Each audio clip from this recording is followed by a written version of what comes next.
एक बेदी बनाकर कलश स्थापना करें। कलश के ऊपर 5 बल्लभ रखें, यानी कि आम के पत्ते और श्रीफल रखें। यदि पेड़ पास में ना हो तो आमले का फल या टहनी लाकर ही उसकी पूजा कर सकते हैं। यह मूर्ति या तस्वीर, इन दोनों में से किसी को भी पंचामृत, दूध, दही, घी, शहद, गंगाजल, इन 5 चीजों को मिलाकर भगवान विष्णु की मूर्ति या तस्वीर के लिए स्नान कराएं। चंदन का तिलक लगाएं, पीले पुष्प, ऋतु फल और विशेष रूप से आंवला को अर्पित करें। क्योंकि ये आंवला एकादशी है तो आंवला एकादशी का विशेष महत्व होता है, तो आंवला भगवान विष्णु को प्रिय है। इस दिन आंवला का दान करने से स्वर्ण दान के बराबर पूर्ण फल मिलता है। दूसरा, शिवजी और माता पार्वती को गुलाल अर्पित करें। काशी में इस दिन बाबा विश्वनाथ का विशेष श्रृंगार होता है। ये आपने छोटी छोटी जानकारियां देखी, इनके लिए हम पूरी वीडियो में विस्तार से बताएंगे।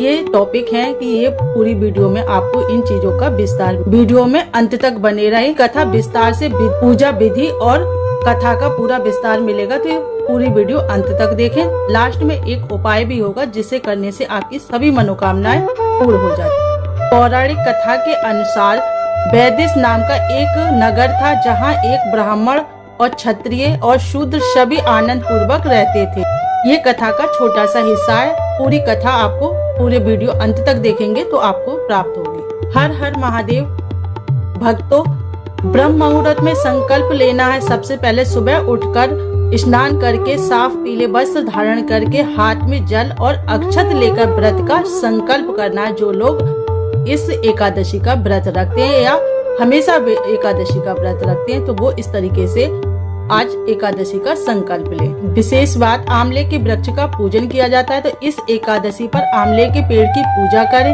इसका बड़ा ही महत्व होता है। यदि पेड़ पास में ना हो तो आंवले का फल या आंवले की टहनी लाकर भी आप घर पर ही पूजा कर सकते हैं।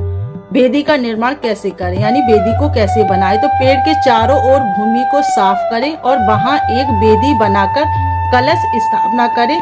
कलश के ऊपर 5 बल्लभ यानी कि 5 पत्ते रखें और श्रीफल यानी कि नारियल को उसके ऊपर कपड़े में लपेटकर किसी लाल रंग के उस नारियल को उसके ऊपर स्थापित करें। अब पंचामृत स्नान यानी अभिषेक कैसे करना है भगवान विष्णु का, तो परशुराम भगवान की मूर्ति हो या भगवान विष्णु की तस्वीर, पंचामृत यानी दूध, दही, घी, शहद, गंगाजल से स्नान कराइए। 5 तत्व मिलाकर स्नान कराएं। जानते हैं पूजन की विधि। षोडशोपचार यानी भगवान को पीले चंदन का तिलक लगाएं। जो पीला चंदन आपके पास हो उससे भगवान को तिलक करें। पीले पुष्प भगवान को प्रिय हैं तो उन्हें अर्पित करें। साथ ही ऋतुफल विशेष रूप से आंवला अर्पित जरूर करें। रंगभरी एकादशी को विशेष एकादशियों में क्यों माना जाता है उसके लिए भी जान लेते हैं। क्योंकि ये रंगभरी एकादशी भी है, इसलिए भगवान शिव और माता पार्वती को गुलाल अर्पित करें।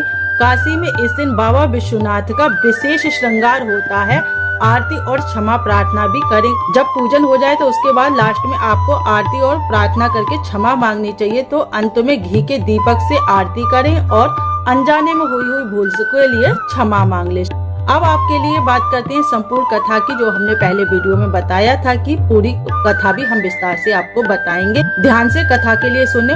पौराणिक कथा के अनुसार वैदिश नामक एक नगर था, जहां ब्राह्मण, क्षत्रिय, वैश्य और शूद्र सभी आनंद पूर्वक रहते थे। वहां के राजा चित्रसेन बहुत ही धर्मात्मा थे।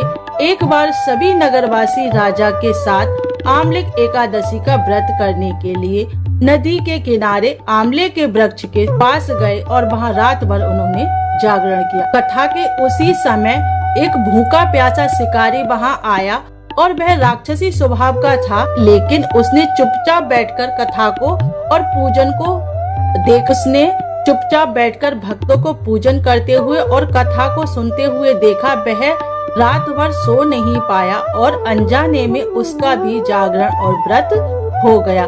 कुछ समय बाद उस शिकारी की मृत्यु हो गई और उसने अगले जन्म में राजा विदुरथ के घर जन्म लिया, जिसका नाम बसुरथ पड़ा। एक बार बसुरथ जंगल में रास्ता भटक गए और डाकुओं ने उनके लिए घेर लिया। जब डाकुओं ने उन पर प्रहार किया तो राजा के शरीर से एक दिव्य शक्ति प्रकट हुई।